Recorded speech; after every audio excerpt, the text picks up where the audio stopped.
I'm going to start things off with some questions for the panelists, and then we'll invite the students to walk around with microphones and get your questions. So, first of all, California is clearly way different from the rest of the nation. So, a lot of the things that are happening in Washington our state is going the entirely opposite direction. So, Dr. Kaminsky, can you start off with going a little bit deeper into this Texas lawsuit and what this, obviously this would affect everybody. It's being led by our Attorney General, Xavier Becerra. Can you talk a little bit about how this would impact both the nation and California? All right, so, Anna, you asked me the question that I'm least prepared to answer. So, thank you very much for putting me on the spot. My job. Look, I tell audiences and my students all the time that I'm not a legal expert. I don't understand the basis of this case. The basis of the case is this argument that when the law was being explained, and Jonathan Gruber, who's a professor at MIT, was consultant and really helped explain the foundation of the law. He said it's a three-legged stool. You've got mandates on individuals and employers to provide or to have health insurance or pay a tax penalty. You've got subsidies when the Medicaid expansion to allow people to have affordable insurance, because if you pass a mandate and you don't provide an opportunity for people to have affordable insurance, you're just being punitive, right? I mean, a mandate without subsidies penalizes and punishes low-income individuals. And then the third component is that the government is going to create billions of dollars of subsidies. You've got to regulate the individual insurance market, because otherwise they're just going to cream skim. They're going to take the profits and run. So the industry accepted federal regulations about guaranteed issue, community rating, standardized health insurance policies, et cetera, in exchange for the billions of dollars that were now going to flow into the individual market and into the Medicaid expansion. So the argument goes that now that the mandate's been zeroed out through a tax law, that one of the three components is gone, therefore the law is unconstitutional.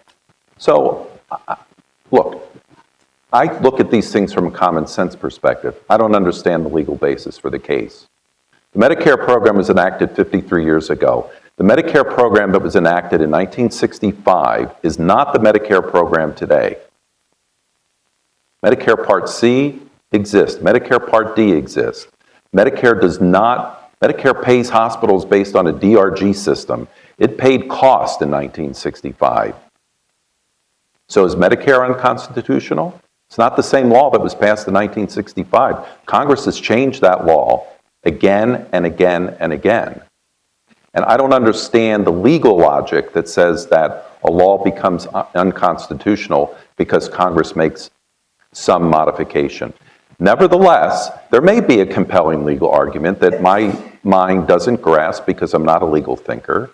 And if this case is successful, then the Republicans are going to get what they couldn't do through votes in Congress. They're going to get this law basically effectively repealed.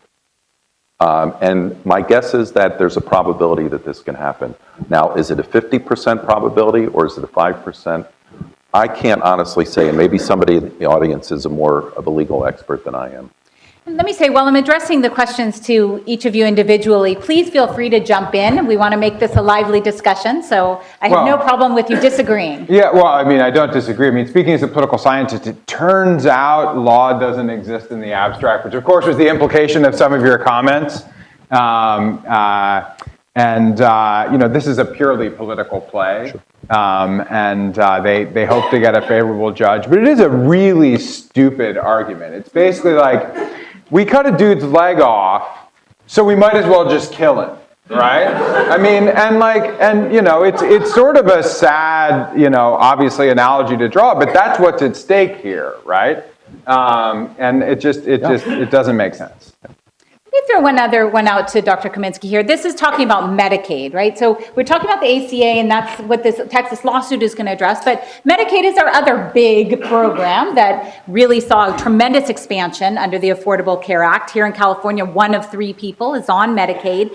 But across the different states, governors and legislatures in those states are really trying to change Medicaid, including by requiring people to work to be on Medicaid. So depending on the outcome of the elections by these governors, of the gubernatorial races, how else could we see Medicaid changing? Well, first of all, we may see, I believe you mentioned in your opening remarks that 3 states are voting on whether or not to expand the programs. And the state of Maine has already voted in favor of it, but the governor's been dragging his feet, despite the will of the people.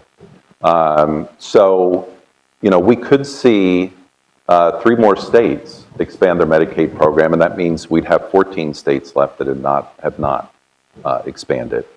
In terms of the work requirements, I think that, generally Republicans believe that Medicaid is a broken program, which is why they've objected going back to the Children's Health Insurance Program in 1997, leaving states the option to enact an alternative rather than to expand their Medicaid program to incorporate more kids. They could create a separate program. The work requirement, again, is this view that, this very sort of conservative view that people who get health care benefits are getting something that they don't deserve. And therefore, like all good Republicans, you work to deserve the health care benefits that you get. And therefore, we're going to make poor people work for their benefits. But what else do I, foresee?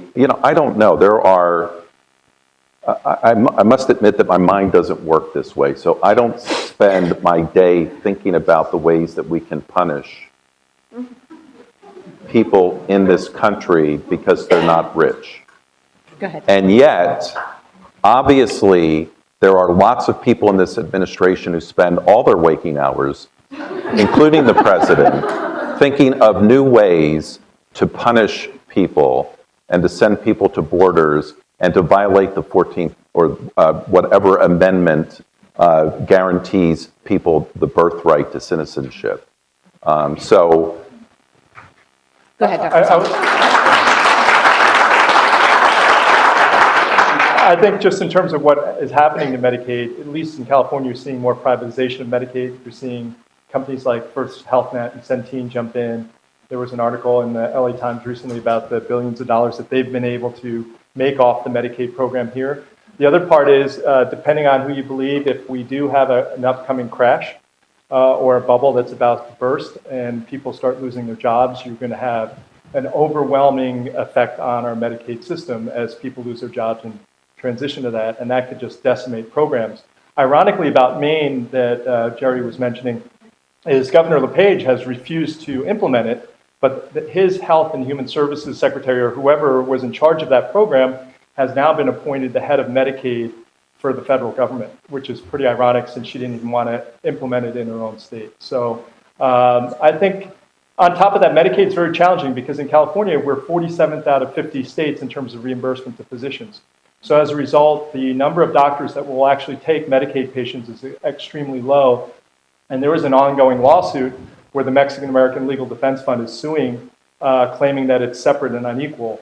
And so those are all the challenges, independent, again, that we face. It's also expensive, right? Medicaid directors and governors are seeing Medicaid taking up a bigger portion of their state budgets. So, Dr. Song, you made a compelling argument for a single payer system. Obviously, if we had employers and providers and insurers here, they would have a very different argument against a single payer. So, especially given the cost, right? Given the expenses of it. So how do you get them on board, or is it even possible to get employers, insurers, and providers on board for this kind of a system? As I mentioned, I think, well, first of all, I just want to say one thing with regard to Micah's comments. My daughter and I dressed up as unicorns, so we believe in... Second thing is this $200 billion price tag.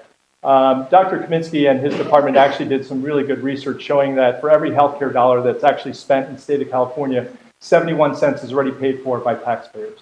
And PNHP did a study nationally that was around 65% of every healthcare dollar is already paid for by taxpayers.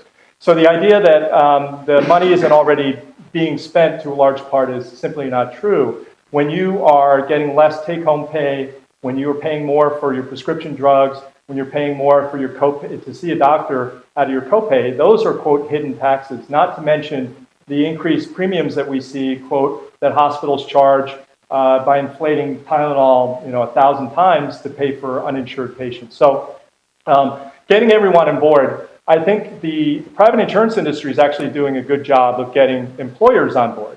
And that's why people like Charlie Munger have come out and said, we need to rethink this. That other countries provide health care to their workers and their companies are freed up from the extensive healthcare costs. So that's one group. I think people, patients, families are starting to realize that this healthcare system is, again, not working for them. We're led to believe that we have the best healthcare system in the world until you actually access the healthcare situation. And insurers are moving towards single payer. Remember, before Obama's Justice Department blocked all these mergers, there were all these vigorous mergers that eventually we were going to end up with 3 main insurers. And why are they? They see the efficiencies of operating as a one system versus a fragmented system. But instead of passing those costs on to reduce premiums or to bring everyone into better coverage and improve the overall benefits, they're trying to pass it on to shareholders. So I always say we are moving to single payer, whether or not it's a government-run Medicare for all or whether or not it's a United Healthcare for all. Both people see the efficiencies of single payer. Dr. Weinberg, do you want to weigh in on this? And maybe as you do, Dr. Song mentioned prices, drug prices, right? And so there have been some efforts to increase transparency, promote transparency in the cost of drugs. Do you think that we're going to see more movement along those lines as drug prices continue to rise? Yeah. Well, let's see, that's a lot. Let me do drugs in like 30 seconds and then pivot back to some complementary stuff with Dr. Song, because his stuff's great. I'll just talk about something else. So, I mean, in terms of drugs, it's a big expense. I worry about what I call sort of chasing chickens around the yard, I mean, like you find, like we have all this focus on inpatient healthcare costs, and then we do all these things to try to work on hospital inpatient costs, and then outpatient hospital costs like skyrocket. We focus on, specialty drugs, and then generics skyrocket. It's a really hard strategy to like isolate a particular part of the health system. You chase around, you find this chicken, you grab the chicken, and meanwhile, all these other chickens have like run crazy around the yard. And like hospital administrators are better at making money than you are at keeping them from making money through this kind of a strategy. I mean, it's just not like that's not going to work. I mean, if you did something like Medicare negotiating drug prices, that would be a different sort of thing. I think trying to do it, kind of penny ante like this is hard to do, or just hope the transparency is gonna fix it. I agree with Dr. Song on everything as it relates to the diagnosis of the healthcare system. I personally happen, he prefers more of like a Taiwan or a Canada type single payer system. I think that's great.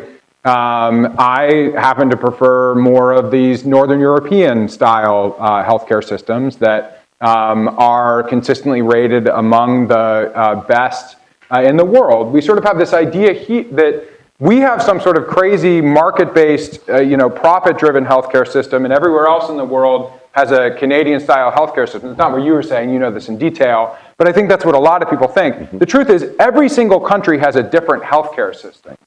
And almost every country has some role for private insurers.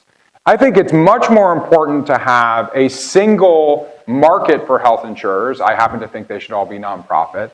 But that there is some virtue to having a series of health systems competing with each other on price. Because, to tie it back to the beginning of your question, I think that's a much more effective way of bringing down costs, to have the total cost of population health translated into the premium in a single competitive market than trying to go after, different costs at point of service.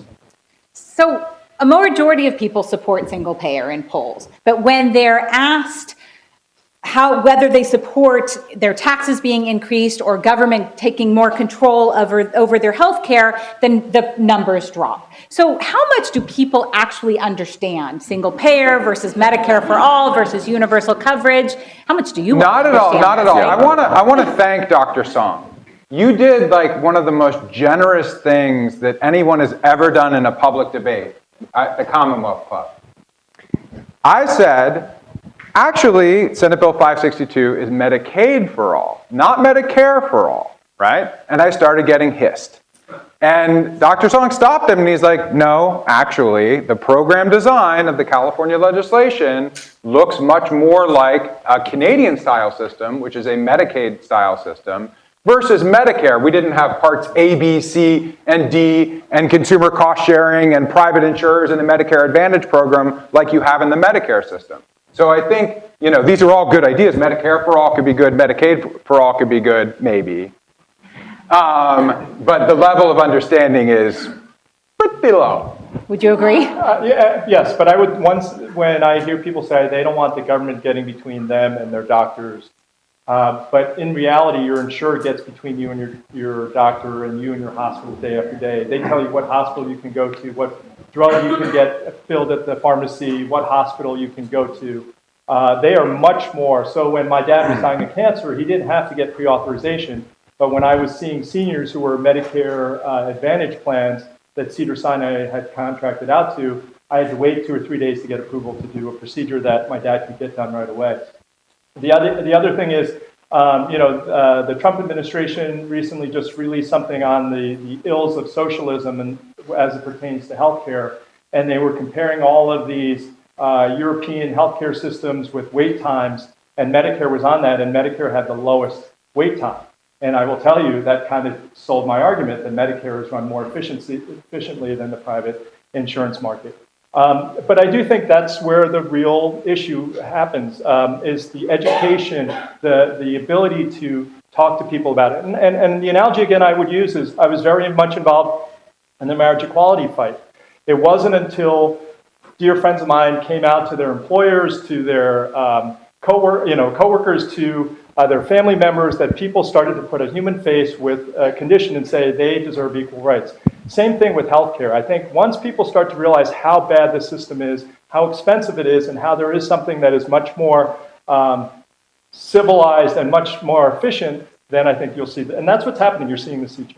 And I would just add that I think that, what's really disingenuous about the discussion with regard to single payer and the taxes that are associated is that we're already paying these taxes. And it gets back to, the fact that, we produced this policy brief that says about 70% of spending in the state of California for healthcare is from public sources. The fact is that all of us with private insurance are essentially, especially employment-based insurance, are paying a tax. It's not a tax that goes to the government. It's a tax, though, that comes, as any economist will tell you, it's a tax that reduces our wages and our take-home pay. Now, we gladly pay this because we feel that we get benefit from it. We have access to high-quality health care. We may have better access than if we were on another program. And so that we pay the tax that way. And I think that gets lost in all of these discussions because the opponents of a single payer will point to the fact that the government is the source of the revenue and the financing, and therefore somehow we're paying more than we're currently paying. We're not. And in fact, most studies show that if we had a more efficient system, we'd all be paying less for healthcare than we are today. Dr. Mariska, let me turn to you, to Prop 8. So obviously the SEIU, which is the force behind this initiative, wants to unionize its dialysis workers. And you made it clear that this is all the problems that could occur if this does indeed pass. But do they have some legitimate concerns about staffing levels or about the quality of care in some of the dialysis clinics that may impact your patients? What do you hear from your patients on the measure and on their experiences at DaVita and Fresenius and some of these companies? What I would say about that is that you may have seen these horrific ads on television with patients stating there are cockroaches crawling all over them and blood all over the place in the dialysis center. They're pretty descriptive. And That is simply not the case in day-to-day operations in a dialysis center. Every dialysis center is regulated by the California Department of Public Health, and at any point, an inspector can walk into any dialysis center in the state that has a license and inspect the place, and they have full free reign to go wherever they like. And in general, my patients don't complain about anything like that. I think that in any population of people, you can find some people that are unhappy with the care that they're receiving. So clearly, the proponents have found those people and put them in some television advertisements. So there are, actually, I have written down this number, there are 376 regulations that dialysis centers must follow in the state of California. And if you're looking at the dialysis care in the state of California compared to the wider nation, there is a star rating system for quality for dialysis centers, whereby 5 is the best rating. 62% of California centers are 4 or 5-star rated, and 51.9% of centers across the nation are 4 and 5-star rated. So we're doing better than the rest of the country in terms of quality measures by CMS. So no, I don't think that that is a valid consideration that care is being compromised because of a lack of Proposition 8. The spending on this measure has been astronomical. 110 million spent, I think, at last count, or maybe it's gone up in the last day. The LAO's office, Legislative Analyst Office, has said that this could significantly reduce the profits of these companies. How much do the companies see this as a threat that could spread across the nation? Whether you argue for or against this, what kind of impact could this have on these companies across the country? Well, again, the Berkeley Research Group, which is an economic think tank, estimates that 83% of clinics in the state of California would become non-profitable. And I don't know about you, but I wouldn't like to run a business that was losing money. So those clinics would likely close. 10% of the population in the entire country lives in California, so that's a huge financial burden, I would imagine, for those companies. And probably they do have a lot of concern that that could spread to other states. Do you want to add something? No? Okay. No. All right. Let me turn back, and we're going to open it up for questions in just a few minutes, so get your questions ready. Let me turn back to Dr. Kaminsky. There was an article today in Bloomberg that healthcare companies have given $47 million in midterm campaigns this year. Doctors groups are at the top, and then pharma, and then insurers.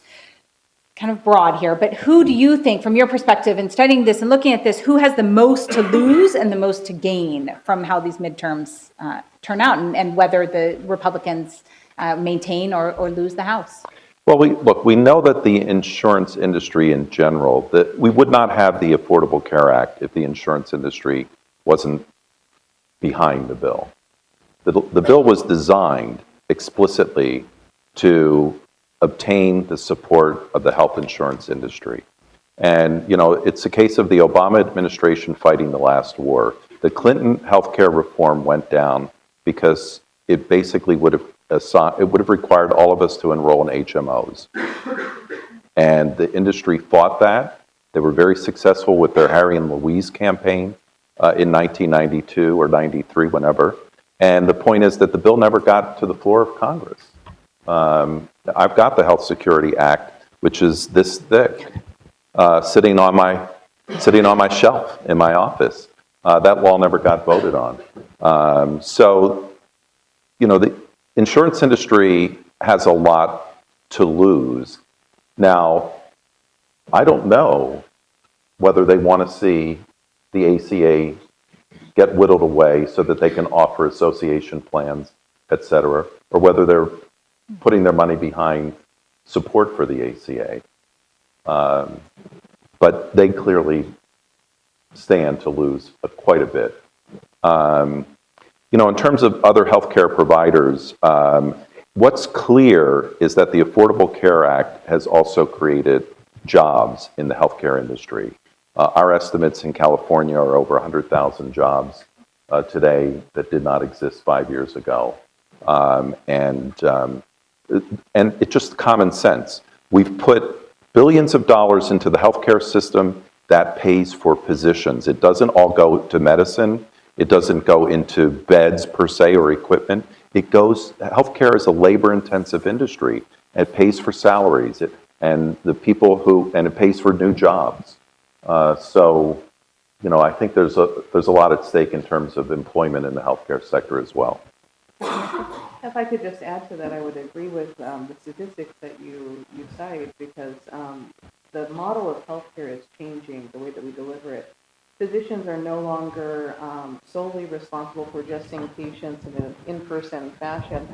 We're really leading a team of people that are responsible for healthcare. So we really deal with a lot of mid-level practitioners, nurse practitioners, physician assistants. And I think as the population of the country increases and the population of physicians fails to keep up with that, that sort of a model will be growing, and we're going to have a need for additional funding for those types of physicians. Let me ask one more question that hopefully Dr. Song and Dr. Weinberg can address.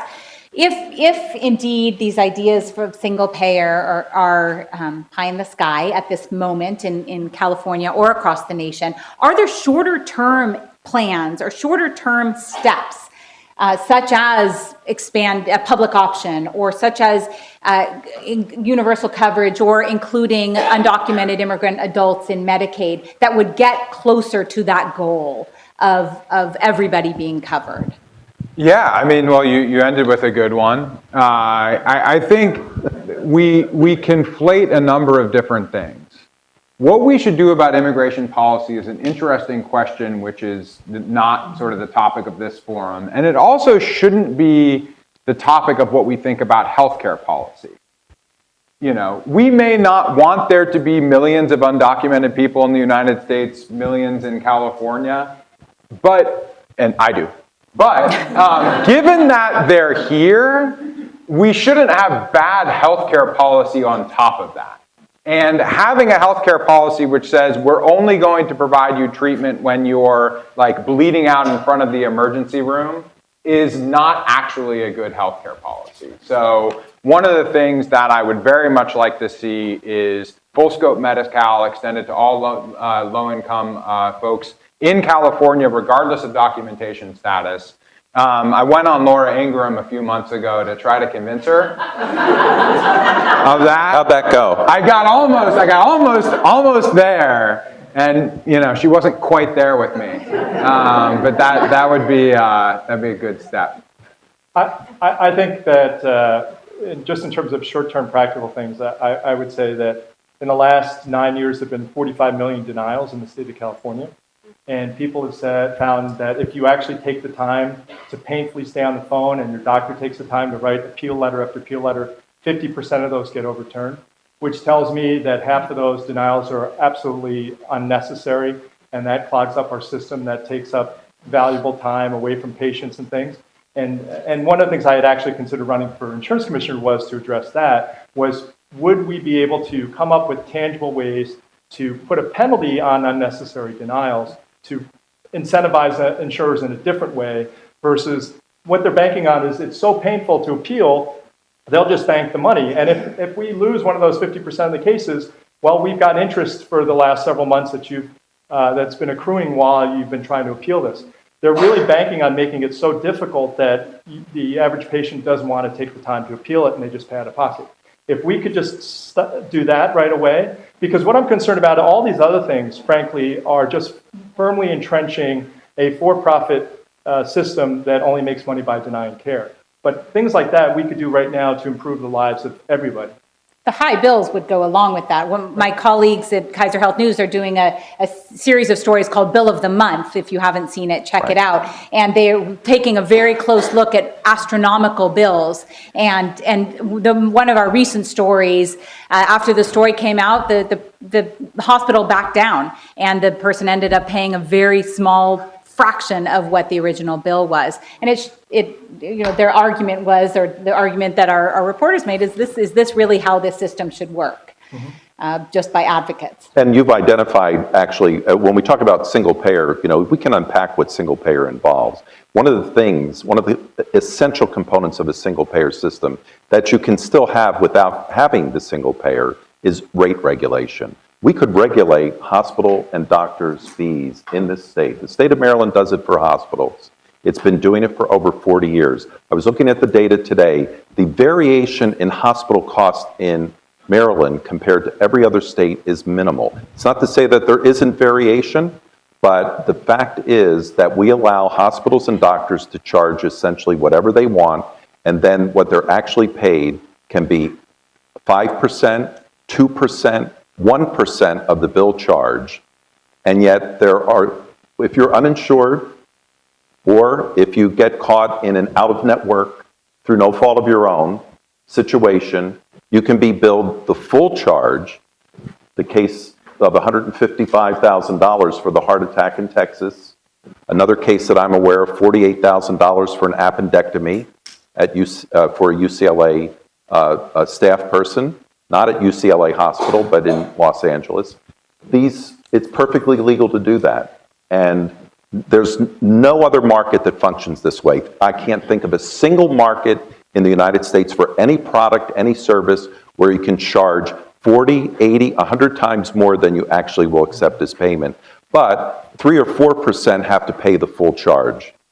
So let's open it up to you. We have about 20 minutes. I have 3 rules. Number 1, tell us who you are. Introduce yourself. Number 2, please don't make a long statement. Make it a question and make it a brief question. And 3, wait till the microphone comes to you before you start speaking so we can make sure and get it on the cast. All right, students, are you ready walking around? Raise your hand if you'd like to be called on. Okay, let's go right here in front first. Here's the microphone for you. Okay, cool. My name is Megan Neckerbecke. I actually just resigned from UCLA Health to run my own company, Healthcare Transformation, aimed at reducing healthcare costs, improving health outcomes. And my question actually is, so thank you for this conversation on the single payer. I'm a huge proponent of it because I see it every day. I deal with people who come to me with their questions and their woes and crying, and they pay $2,200 a month for private insurance and they can't see doctors, and it's incredibly painful. How do we as a community, as a society, actually come together? Because I think, Dr. Song, listening to you, I'm like, people would listen to you, right? And like, you have very good, I'm serious, you have really good arguments. I mean, I think we need to come up with some sort of PR campaign coming together as a society, but basically my question is, what do you guys believe could be actual next steps of what we could do as a community to come together and actually make this happen? Dr. Song? So, well, thank you so much for the kind words. I think there are twofold to this. One is, again, educating a somewhat apathetic electorate about what is truly single payer, because you're going to, and then also within the Democratic Party, you've got corporate Democrats who are co-opting the Medicare for All term as a buy-in public option, which isn't what we're really talking about. So I think that is one, just continue educating people, teaching everyone about that. But then we also need to start electing candidates who have our best interests at heart instead of constantly serving the pharmaceutical industry and private insurance industry. And if you look at the amount of money that they pour into campaigns for elected officials, it's no wonder we have sort of the Congress that we have. Senator Sanders, prime example, had introduced a bill, an amendment to allow reimportation of drugs from Canada. And 17 Republicans actually went along and supported him with it on the Senate. But 18 Democrats who received a tremendous amount of money from the pharmaceutical industry voted against it. So it's not just a Republican-Democrat issue, it's really a corporatist issue that we have to overcome long term. So in that sense, there are a lot of obstacles, and Micah's comment about the children's textbook, but I'm not giving up the fight. But that's really where we are. Great, thank you. Let's go to the back with the glasses. That's you. Oh, sorry. Hi, I'm Brooke Aaron Price with Health Management Associates. I have 2 brief questions, one for Dr. Song, one for Dr. Weinberg. Dr. Song, a lot of critics of single payer might say that it stunts innovation in the medical field, so I'm curious how you would respond to that criticism. And Dr. Weinberg, is there a role in any case for ballot initiatives? Do they have a function, or should they just be eliminated altogether? So I'll take it one step further. You heard during, there was I agree with some degree that transparency, just increasing transparency doesn't solve the problem. But if you pool everyone together, prime example, and you use that market share, that's how you get real cost savings and price control. With regard to stifling innovation, we heard that argument during the pharmaceutical price control bill initiative that was here. I can tell you that, first of all, a lot of the great drugs that have been invented on this campus were initially paid for by taxpayer dollars. Now, they went ahead and turned around and sold it to Medivation for $2 billion and received a royalty, and now that company is charging $110,000 for a prostate cancer drug, which reality, we should have, taxpayers should have some royalties on. I am part of a biotech company. We do a lot of innovation. I can tell you, and our biotech company was started in Korea, where we do have a single-payer healthcare system.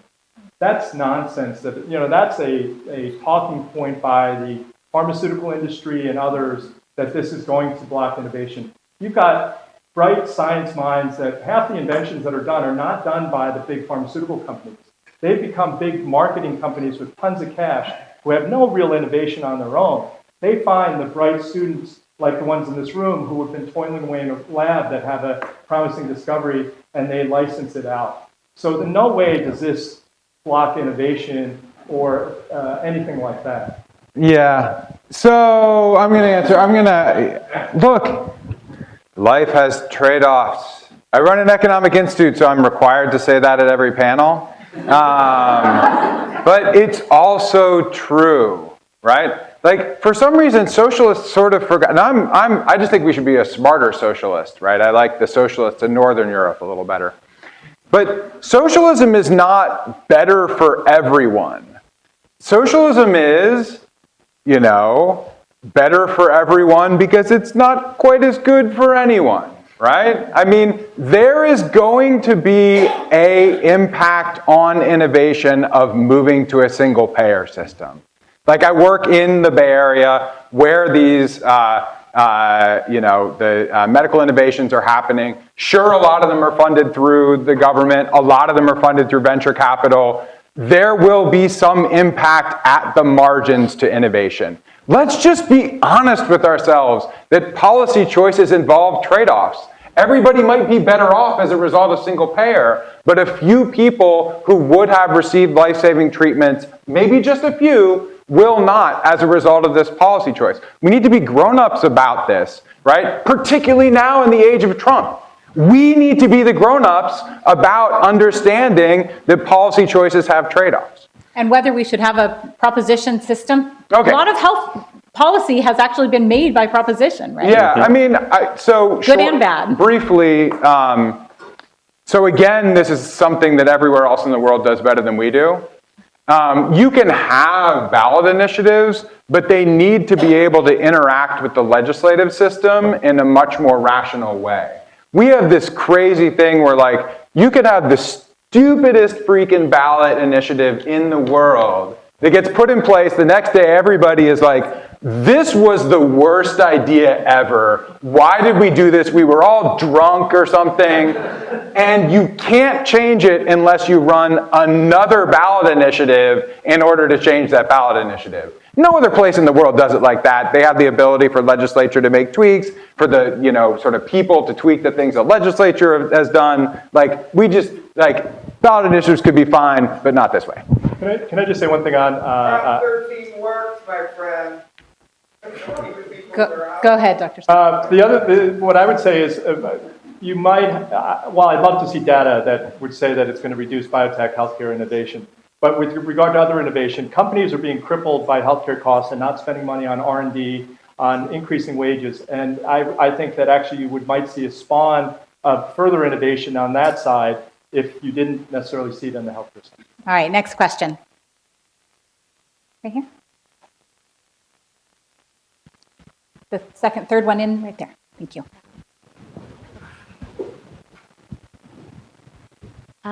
Thank you. I'm Hila Moore. I'm a principal with H2M Healthcare Consulting. And I know, Dr. Weinberg, you had referenced value-based care, the concept of value-based care, and I know that there's a big movement for that right now. Obviously, it's a movement and something that takes a lot of time to get to where we really want to be. But I'm interested to hear from the panelists your thoughts on how the elections, how you see, if at all, the outcomes impacting the movement towards value-based care programs such as MACRA, ACOs, bundled payments, and whatnot. Dr. Kaminsky, do you want to start with that? Well, it's been surprising to me that it seems like the Trump administration has been relatively supportive of initiatives that started under the Obama administration. I mean, in general, the president has made it clear that he's trying to erase all evidence that President Obama was president of the United States and actually did a lot of things. And that seems to be one of his major objectives. So the fact that his administration continues to support some initiatives that, by the way, were started as part of the Affordable Care Act is a little surprising to me. I do find it encouraging, but I have to admit that I don't agree with everything that everyone on the panel says, but Micah has pointed out that there are a lot of innovations in healthcare, and we're not talking now about the clinical innovations or the discoveries of new medicines and new interventions, but the way that we organize and pay for healthcare and whether we should have value-based healthcare, the progress is glacial. And there is very little progress that we make. And so, we look to now Atul Gawande and Amazon, we're looking to them to be our saviors and to figure out what we haven't been able to figure out. I've been working in this field for 40 years. I started graduate school 40 years ago. And we're still facing some of the same challenges with regard to how we make the healthcare system better. We've got all these new drugs, we have all these new innovations. Life expectancy is improving. The mortality associated with conditions that are amenable to the healthcare system have rapidly declined since the 1990s. So we're making a lot of progress, but we still haven't figured out how to run this healthcare system as an efficient business. Nobody had to figure out, we didn't have to do a study to tell me that this phone is an innovation over that brick phone that was created in the 1990s. But if we're talking about healthcare, the brick phone is still in existence. We're still delivering care. Some models are the brick phone, some of them are the iPhone, and people don't know which one is better. They exist side by side in this marketplace. That is not a true market. That market's not functioning, it's malfunctioning. Yeah, there are now, so quickly, on the Trump administration, so they are actually extending a lot of the programs of the Obama administration, but they're trying desperately not to let anybody know that that's happening, to the extent that the thing that extended the Obama administration sort of ACO pilots, they literally called new directions, to try to confuse us as to the fact that we're actually not taking a particularly new direction here, but we're going to call it new direction. So I don't know, they're sort of experts of propaganda. But I will say with regard to ACOs and value-based care, the jury is still out whether or not it's ever achieved what it has. Same thing with electronic medical records. It's actually not translated to lower costs. If anything, it's increased costs, and same thing with value-based medicine. Although I should say, and this is you can take this with a grain of salt. I work for an organization that is chaired by the CEO of Kaiser Permanente, but I'm also a Kaiser Permanente member. And my experience being a member of Kaiser Permanente versus my experience in any other health system that I was a part of, it's night and day. It's just the ability to access my doctor or somebody who can immediately look up my records, at any time for any member of my family. Before that, I had gold-plated employer-sponsored health insurance with basically no deductible, except I had a pediatrician whose office hours were 9 to 4, Monday, Tuesday, Thursday, and Friday, right? That was the sort of world you operated in. So there are some models of what the future of healthcare could look like, but this is the Smiths song, how soon is now? When are we gonna get to actually doing these things? But I will say one thing about Kaiser. I almost consider it to be a private socialized system, right? In the sense that the system owns and operates the hospitals. They paid for everything from the housekeepers to the pharmacy to the radiology tech to everything. So they have a much more truly integrated system, very much like the Danish system or other, quote, socialized systems. So that's where I think the success of Kaiser lies. But again, that's, a single payer thing is not is just trying to take all the multi-payers and make it one and streamline that effect. There's also different definitions of value. What does value-based care, whose value, right? Are we talking about paying in bundled treatment rather than for individual visits? Are we talking about these models where you've got hospitals and physician groups and community clinics working together? There's lots of different ways to look at it. Any other questions? Students, please don't be shy. In the very back. Hi, I'm Stephen Meyer, and I have a question for Dr. Mariska. My doctor-owned medical group, Healthcare Partners, got bought out by DaVita for about $4.4 billion about 5 years ago. They sold it for $4.9 last year. And they were spending $110 million on this ad campaign along with the other group. So I find it hard to believe that there's that problem with coverage for these people. If it costs $160,000 per patient per year, that they can't make a big profit margin from taking care of these patients even with Prop 8 passing. So I just have a question if think that's true or not. Well, I will start by saying that I don't work for DaVita and I don't have insight into the minutiae of their finances and how their profit margins are. But what I can say is that this particular proposition is very loosely written, and the provisions in it are not very well defined to the point that, again, the legislative analyst's office cannot even tell us whether this is a net positive or a net negative for the state budget. So having said that, when you look at what are the allowable costs, they do not include things that are routinely utilized by patients in the dialysis centers. For example, when you're a new dialysis patient, you're given the option when you enter the dialysis center of continuing with what's called hemodialysis, where your blood is removed from your body and run through a filter, versus doing dialysis at home.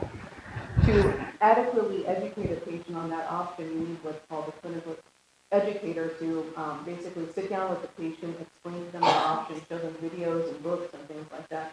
It's unclear whether that would be an allowable cost. There is a clinical coordinator who is a nurse that manages the care in the dialysis center and basically does things like, if a dialysis patient is taking a blood thinner and needs to have their levels checked every week, somebody needs to follow up those levels and make sure that they're not dangerous. So it's unclear whether that person would be covered by this proposition. There is an insurance counselor that tells patients what are their insurance options and what will be the best option for them to continue with their dialysis treatment. I don't know if that person is covered. There's a facility administrator whose job it is to communicate with the network which regulates the dialysis centers and run the day-to-day operations of the dialysis center. I don't know if that person is covered. Furthermore, a lot of patients are dialyzing in unsafe neighborhoods because that's where they live, and dialysis centers are open from 4 in the morning to 9 p.m. We have security guards for a lot of these dialysis centers to protect the patients as they're coming and going, and I don't know if those people are covered in their salaries. So I think that the goal of reducing healthcare costs is an admirable one, but I don't know that this proposition is successful. All right, can we thank the panelists and thank you? Thank you.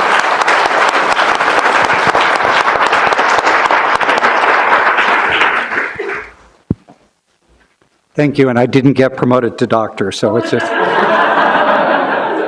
but that's okay. But really do want to thank Anna and the panel. Let's give them a hand. What a great job. Also, a special hand to Michael Bellman and Nicole Haskell for doing a great job of pulling this together. Without the volunteers on the committee, we really couldn't get this done. So as you know, it was a great conversation. We had just a tremendous turnout. So we really want you to tell your friends, advertise this. We really want this to keep on going like it's been going. Also, we didn't get to every ballot initiative. I know we were all waiting for Micah to talk about the brakes and the EMT, but we will send you a link of some of the ballot propositions and anything that we didn't cover. And again, thank you very much. Our next one will be November 28th, and it's going to be a real interesting conversation. We're going to talk about a joint venture, an ACO between Memorial Health System and Boeing. So kind of a direct employer to hospital contracting, kind of missing the step of the insurance company and talking about how that works. So thanks everyone for coming. Again, tell your friends, and thanks again to the panel.